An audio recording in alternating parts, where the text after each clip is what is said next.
Good morning, my fellow yogic travelers. I'm mighty glad to be alive today, and I hope that you are too, as we continue to live, laugh, love, learn, linger, and live the life we love. Today's PowerPoint presentation is called Happiness. It's a strange thing to try to bring up in front of people when there's so many things that you can easily turn your attention to distract you from the idea of happy, whether or not you can be happy at any given moment and in an ongoing basis, given the fact that the world is in difficult or dire straits right now. Nonetheless, here we go. Even if it's just a glimpse, something you can take away for a nanosecond. Let's see if we can lift the veil.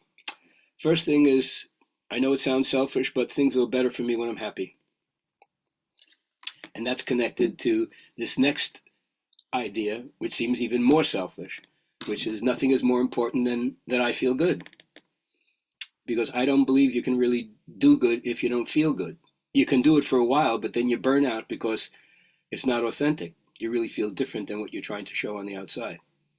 So it's an enlightened form of selfishness.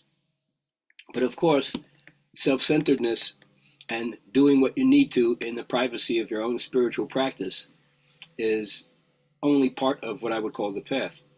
Maharishi Mahesh Yogi says, peace based on inactivity is not lasting. Passivity is not peace at all. So although I do suggest and practice it myself, times to spend in silence, where I'm cultivating my own thing separate from my social contacts or obligations in any other way, but then it's to get out there and serve as a result of what I garner from the time I spend alone. Now, in the perennial philosophy as described by Aldous Huxley, human depth is identical to living spirit. And in the East, certainly in yoga, nature is not fallen. Light and dark are not pitted against each other.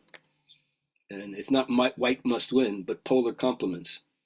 So the idea is to put yourself in accord with nature rather than trying to control nature or look at nature as something that is filled with sin. Now, there's a great story in this book by Bernie Siegel that actually is an excerpt from Cancer Ward by Solzhenitsyn about somebody reading in the medical textbook that it says sometimes there's self-induced healing, not recovery through treatment. And they're really astir about, do you understand how those words are saying? That somehow you can do something within yourself that could even shrink a cancer that mangled your life. But of course, in the end, one of the most negative of all the patients in the cancer ward croaks out, I suppose for that you need a clear conscience. So I guess we got to get straight with ourselves if we're going to allow healing energy to come in and not work crosswise with ourselves. Now, part of what we have to understand is that there's aspects of what we do that is ascending and takes us up to spirit, and aspects of what we do that are descending and takes us into humanity. Two paths, interacting with each other, intertwined with each other, going back and forth. Sometimes we're upwards, and sometimes we're like serving with the blood on the snows. I love this one. Commitment means staying loyal to what you said you were going to do long after the mood you said it in has left you. Or as my teachers have taught me, I'm not in a give-up mood. I'm going to work my craft and help out as many as I can for as long as I can. Now, I'm always going to come back to ethics, the bliss of blamelessness, as the Buddha would say. And one of my old metaphors is, it's really hard to do these things, and the key phrase is all the time, which doesn't exist. But when you realize it's so much tougher on you when you're not peaceful, try to be as peaceful as you can. When you realize it's so much tougher on you when you're not truthful, be as truthful as you can. It's so much tougher on you when you can't be as loving, but just be as loving as you can. And of course, you can't be as aware or speak the truth all the time, but just do it as much as you can. Be as truthful as you can, be aware as you can, because we're all subject to suffering in the sleepy state. So our job is to constantly wake up. Now, in the West, you're allowed to have a relationship, creature and creator, with divinity. But in the East, the idea is to discover what is it in a human being that's identical to the spirit. We're all chips off the old block, so they say, right? Even if it's Malakali, the one who's going to open our third eye and destroy our ego. But on the other side, she's the golden goddess. Now, I'm all for everybody looking at anything that's happened in their past. Children who witness abuse are just as much or more traumatized as children who abuse themselves. And I always say, do you know how much news we've all been subjected to since the time we were younger, bludgeoned to death with the worst that human beings are capable of doing to each other. So that's why I say if you're a witness of abuse, you're a victim of abuse. So recognize and deal with that trauma in some way. Now, I love this. Pablo Casals, if you're a great cellist, I guess you're in a different dimension because of your love of music and aesthetics. But each person has inside a basic decency and goodness. If he listens to it and acts on it, he's giving a great deal of what the world needs most. It's not complicated, but it takes courage. It takes courage for a person to listen to his own goodness and act on it. Yeah, I always say there's a huge fund of human decency out there of which we're part. Recognize it, add to it, acknowledge it. Now, this could be go back to peace that's based on inactivity is not peace at all. This is another correlative. No one individuates at the top of Mount Everest. You go up there, you get the vision, you see your perspective, your dimension is wider now. Your bandwidth is greater, but you don't live up there. You got to come back down. So someone might say, well, why do I have to come back down? Well, those who are above know what is below, but those who are below don't know what is above. And just like the magician in the tarot, each one of us is supposed to be a channel.